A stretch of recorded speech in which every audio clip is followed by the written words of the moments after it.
Agency on Thursday, Admiral Mark Dalton, commanding officer of the USS Ronald Reagan, said the Allies maintain strong deterrence through the joint exercises. US Carrier Strike Group 5 is currently deployed to the EC and has been taking part in joint operations with South Korea's Navy since Monday.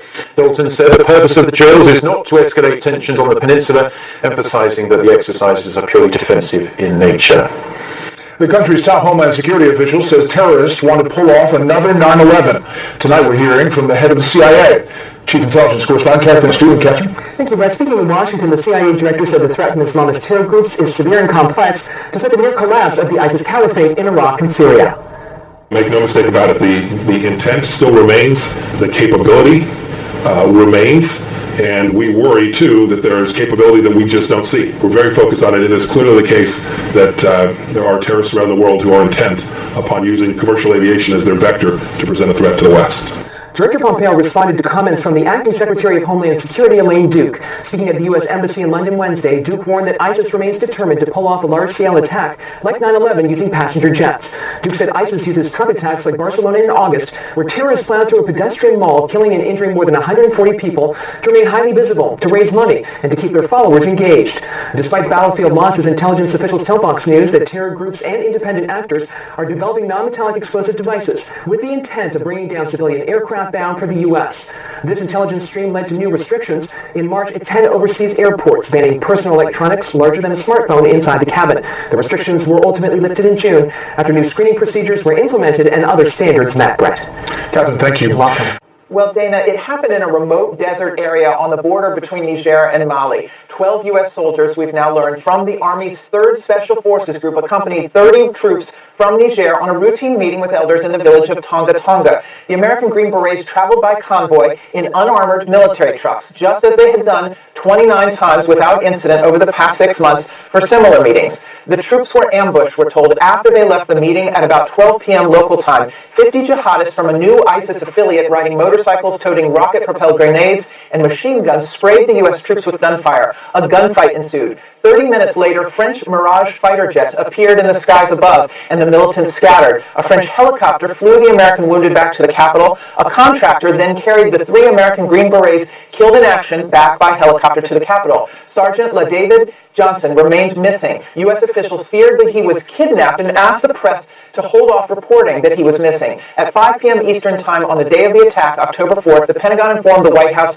of the incident. That was shortly after the attack began. 2 hours later, U.S. AFRICOM, based in Stuttgart, Germany, put out its first statement. 2 days then passed before Sergeant Johnson's body was found. A contractor flew his body back to the Capitol by helicopter. So why, Jennifer, then is Congress angry about this? Well, they're angry because more than 2 weeks later, the Congressional Armed Services Committees, who have oversight, have not been briefed on the incident. There are serious questions about why there was not U.S. surveillance above the convoy and why it took 2 days to find Sergeant LaDavid Johnson's body.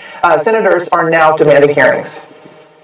What steps will you take for the community? They require a subpoena, but I did have a good conversation with General McMaster, and they said that they would be briefing us.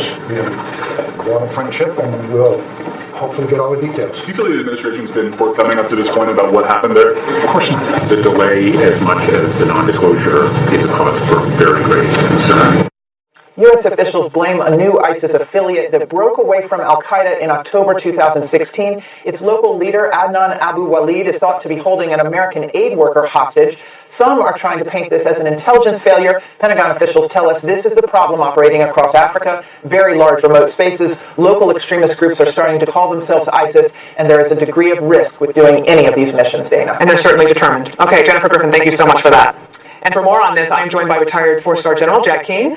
Thank you so much for being here, sir. You're the chairman of the Institute for the Study of War, and of course, you're a Fox News military analyst. So when you look at this situation, if you could explain to the viewers, why were we in Niger in the first place? Why did we have Green Berets in that area? Well, we're actually in much of North Africa, to be quite frank about it, because of the absolute spread of radical Islam. It is a global jihad now operating in most every continent, and its expansion concerns all of us.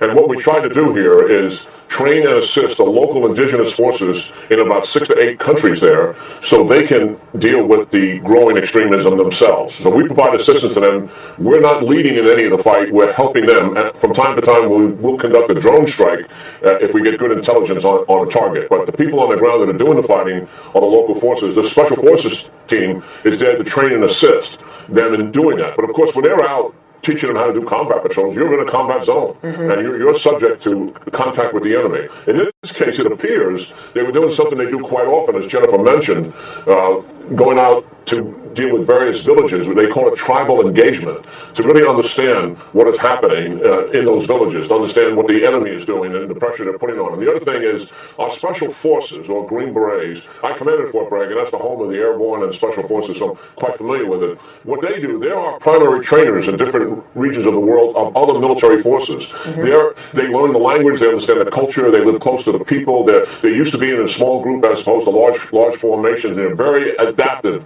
to the culture, and they're an absolute force multiplier for us. But I think they, what's really bothering the Pentagon, and certainly my dear friend John McCain there, is why was this group so exposed? Right. And it appears unnecessarily exposed. And I think, and we got to give the Pentagon a little bit of time to get to the bottom of it. I mean, this is a firefight that took place an ocean away. Right, in a very remote area, given that they had to go so far to get there. What about the fact that the French Mirage, the military plane that was there, they weren't able to protect them? So do we possibly have just a problem there in terms of rules of engagement or sort of cooperation with our allies?